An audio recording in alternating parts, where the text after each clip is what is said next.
Bill से निकलने के बाद वो शाम तक घूमता रहा। अब ठंड बहुत ज्यादा बढ़ गई थी। उसको भूख भी लग रही थी और उड़ने में भी उसे परेशानी हो रही थी। अरे, जमीन पर तो बर्फ ही बिछी हुई है। घास का एक भी पत्ता नहीं दिख रहा। अब मैं क्या खाऊंगा?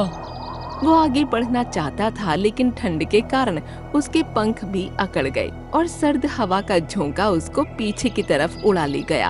आह! आह! हवा के साथ साथ वो चींटियों के बिल के अंदर जा गिरा और उसे देखकर चींटियां हैरान रह गईं। अरे, ये तो टिड्डे भैया हैं। इनकी ये हालत किसने की? लगता है ठंड की वजह से इनका शरीर अकड़ गया है। हमें जल्दी कुछ करना होगा। हमने जो लकड़ियां इकट्ठा की थी, तुम उनमें से कुछ लाकर इनके सामने आग जला दो। तब तक मैं अपने खाने में से कुछ हरी पत्तियां देखती हूँ।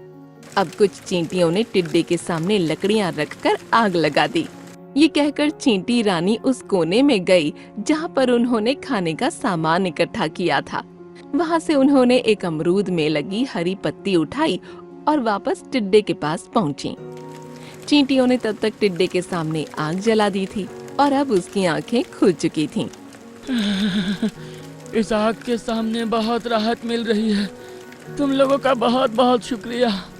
इसमें शुक्रिया की क्या बात है टिड्डे भैया, आपने ही हमें उन चींटों से बचाया था।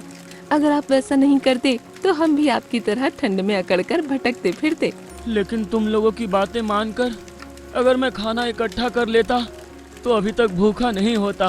आपको भूखा रहने की कोई जरूरत नहीं है। ये लीजिए एक हरी पत्ती। अरे वाह, ये तो अमरूद की पत्ती है ना? ये तो मुझे बहुत पसंद है। ये कहकर टिड्डा हरी पत्ती खाने लगा।